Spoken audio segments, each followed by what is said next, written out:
The transaction process, सौदे की प्रक्रिया। अब हम लोग यहां पे पढ़ेंगे कि किस तरह से आप ऑनलाइन किसी चीज को खरीदते हैं। As with any trading processes, the online transaction involves the following stages. किसी भी व्यापार प्रक्रिया की भांति ऑनलाइन लेन देन में भी निम्न चरण होते हैं। तो आइए उन चरणों के बारे में हम लोग पढ़ते हैं। सबसे पहला सर्च, खोज। For making a purchase, the prospective customer has to find an appropriate vendor by using various websites, either directly or through a search engine. क्रय करने के लिए ग्राहक को उचित विक्रेता को ढूंढना होगा। इसके लिए वह विभिन्न वेबसाइट का प्रत्यक्ष अथवा सर्च इंजन के माध्यम से उपयोग कर सकता है। तो सबसे पहले आप क्या करेंगे, आपको जो भी माल खरीदना है आप ये ढूंढेंगे कि वो कहां बिकता है। नेक्स्ट, ऑर्डर, आदेश देना। Once the vendor has been found and goods are identified, the customer makes contact and negotiates the terms. When satisfied, the customer proceeds to the checkout that involves filling up a registration form to have an account with a password. Therefore, he can place the order for the items put by him in his virtual shopping cart, an online record of what has been picked up while browsing the online store. विक्रेता के मिल जाने एवं वस्तुओं के पसंद कर लेने के बाद ग्राहक उससे संपर्क करके विक्रय की शर्तें तय करता है। संतुष्ट होने पर ग्राहक चेकआउट ऑप्शन पर जाता है, जिसमें उसे पासवर्ड सहित खाता खोलने के लिए पंजीयन फॉर्म भरना होता है। उसके पश्चात वह उन वस्तुओं के लिए आदेश दे सकता है जिनका उसने ऑनलाइन स्टोर में जांच करते समय चुनाव किया था। तो सबसे पहले आप क्या किए, आप चीज़ों को खोजें जो चीज़ आप चाहते हैं। जब वह चीज़ आपको मिल गया कि आपको क्या खरीदना है, आप उसको ऑनलाइन ऑर्डर किए। अगर आप सबसे पहला बार ऑनलाइन ऑर्डर कर रहे हैं तो आपको रजिस्ट्रेशन करना होगा।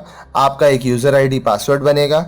उस यूज़र आईडी पासवर्ड से आप उस वेबसाइट में लॉगिन करेंगे जहां से आप परचेज कर रहे हैं। फिर जो भी प्रोडक्ट एक या उससे ज़्यादा आप सेलेक्ट करेंगे और उसका चेकआउट करेंगे। नेक्स्ट, आप करेंगे पेमेंट, भुगतान। The normal way for paying online purchases is by the credit card.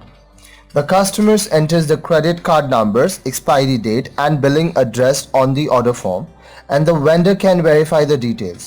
Debit cards or store's value cards can also be used for the purpose. Alternative payments can be made by checks sent by post. Online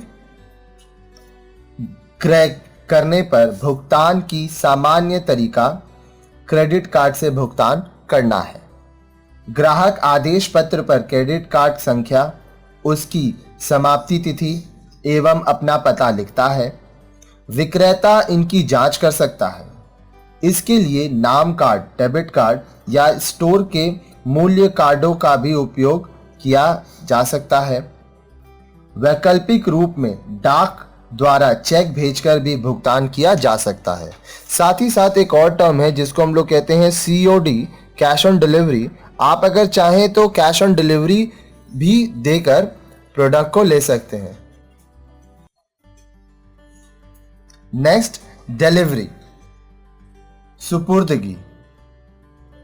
Once the payment is made or is assured, the vendor arranges for delivery of goods as per instructions of the buyer. भुगतान कर देने पर अथवा उसको सुनिश्चित कर देने के बाद विक्रेता क्रेता के दिशा निर्देश के अनुसार सुपुर्दगी की व्यवस्था करता है। आफ्टर सेल सर्विस, विक्रय उपरांत सेवा। In any transaction, there can be problems like damaged or faulty goods. For items such as machinery or consumer durables, there can be a provision of warranty or maintenance. The e-vendors have to make the necessary arrangements for attending to such complaints and services. किसी भी लेन then में वस्तुओं को क्षति पहुंचने अथवा वस्तुओं के दोषपूर्ण होने की समस्या उत्पन्न होती है। मशीन अथवा टिकाऊ उपभोक्ता वस्तुओं के लिए वारंटी अथवा रख रखाव के प्रावधान की व्यवस्था है। ई विक्रेताओं को इस प्रकार की शिकायतों की सुनवाई के लिए अथवा इस प्रकार की विक्रय उपरांत सेवा उपलब्ध कराने के लिए आवश्यक व्यवस्था करनी होगी। तो प्रोसेस क्या है? सबसे पहले आपको क्या चाहिए वो आप खोजेंगे। जब आपको वो चीज़ मिल जाएगा आप उसका ऑर्डर देंगे। ऑर्डर देने के बाद आप पेमेंट करेंगे। पेमेंट का बहुत तरीका है। फिर डिलीवरी होगा। अगर आपका प्रोडक्ट जो आपको मिला है डिलीवरी में उस पर कोई प्रॉब्लम है, वो अगर ख़राब है तो आप उसको रिटर्न कर सकते हैं as per the return policy of the company. तो आफ्टर सेल सर्विस ये तब ज़रूरत होता है जब प्रोडक्ट्स में कोई इशू निकले, नहीं तो खोजना, ऑर्डर देना, पेमेंट करना और डिलीवरी लेना, उसके बाद उस प्रोडक्ट का इस्तेमाल कर लेना, यह होता है ट्रांजैक्शन प्रोसेस। नेक्स्ट है प्रिकॉशन फॉर सिक्योरिटी, सुरक्षा के लिए सावधानियां। There are numerous threats to the security of e-commerce from the customer's side as well as the vendor side. The following steps are usually taken to ensure security in the online transactions. E-commerce की सुरक्षा को ग्राहक एवं विक्रेता दोनों की ही ओर से अनेकों जोखिम है। साधारणतः ऑनलाइन लेन देनों की सुरक्षा को सुनिश्चित करने के लिए निम्न कदम उठाए जाते हैं। सबसे पहला, पासवर्ड, संकेत शब्द password. In online shopping, one has to register with the online vendor to have an account with him. This provides for a password to avoid login by unauthorized persons. Online व्यापार में विक्रेता के पास अपना खाता रखने के लिए पंजीयन कराना होता है। कोई अनाधिकृत व्यक्ति इसका उपयोग न करे, इसके लिए एक संकेत शब्द पासवर्ड दिए जाते हैं। नेक्स्ट, ऑथेंटिकेशन, विश्वसनीय बनाना। Sender of the message must be identified precisely using the offline validation if necessary. This avoids any possibility of fraud or misuse of the password. विश्वसनीय बनाना, यदि आवश्यक हो तो संदेश का ऑफलाइन वैधीकरण भी किया जाना अनिवार्य है। इससे संकेत शब्द के गलत उपयोग अथवा धोखे की संभावना से बचा जा सकता है। Next, encryption. एन्क्रिप्शन का मतलब होता है सूचना का सांकेतिक भाषा में परिवर्तन। It refers to the conversion of data into a code so that it cannot be read by other users. The data is converted into the code by the sender and then decoded by the receiver. For this purpose, they use an encryption algorithm and binary numbers. The other alternative is the private secret key system. सूचना का सांकेतिक भाषा में परिवर्तन, इसका अभिप्राय है तथ्यों को सांकेतिक भाषा में बदलना जिससे कि अन्य उपयोगकर्ता इसे न पढ़ सके। प्रेषक तथ्यों को सांकेतिक भाषा में बदल देता है और प्राप्तकर्ता पुनः इसे परिवर्तित कर सूचना प्राप्त कर लेता है। इसके लिए वह द्विगुण गणितीय संख्याओं का उपयोग करते हैं, जिसका दूसरा विकल्प निजी गुप्त कुंजी प्रणाली है।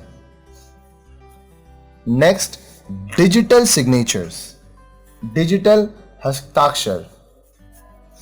A digital signature may be used to authenticate the sender of the message and check the integrity of the message so that no alteration takes place in transit.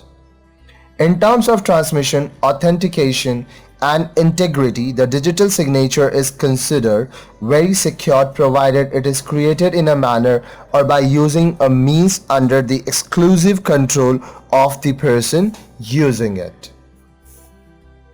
किसी भी संदेश की वैधानिकता की परख डिजिटल हस्ताक्षरों द्वारा की जा सकती है। डिजिटल हस्ताक्षर इस तथ्य को सत्यापित करते हैं कि मार्ग में संदेश की सूचना में कोई परिवर्तन नहीं हुआ है। संदेश भेजने तथा उसकी अधिकृत स्थिति एवं विश्वसनीयता के संदर्भ में डिजिटल हस्ताक्षरों को बहुत सुरक्षित माना जाता है, लेकिन इनका प्रयोग ऐसे माध्यम के द्वारा किया जाना चाहिए जो उपयोगकर्ता के पूर्ण नियंत्रण में हो। Next, trusted third parties.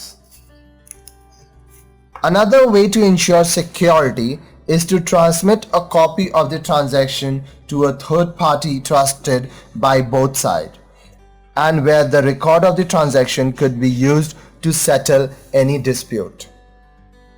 विश्वसनीय तृतीय पक्ष। विश्वास के योग्य तृतीय पक्ष सुरक्षा का एक और मार्ग है। लेन देन के समझौते की एक प्रति किसी ऐसे तीसरे पक्ष को भेज दिया जाए जिस पर दोनों पक्षों को विश्वास हो तथा जिसे अंकित लेन देन के विवाद को हल करने के लिए उपयोग में लाया जा सके। However, the provision of encryption, digital signatures and trusted third parties cannot provide foolproof security against the use of stolen credit cards or the setting up of fraudulent website by a bogus trader. Hence, the parties have to be highly vigilant and take all possible precautions to ensure security in e-commerce dealings, whatever may be the cost.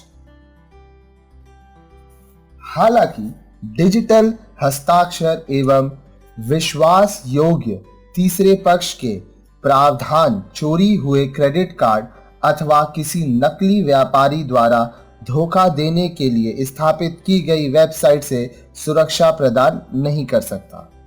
इसलिए संबंधित पक्षों को अत्यधिक सतर्क रहना होगा तथा ई वाणिज्य लेन देन में सुरक्षा को सुनिश्चित करने के लिए सभी संभव उपाय करने होंगे, भले ही इस पर कुछ भी लागत क्यों ना आए।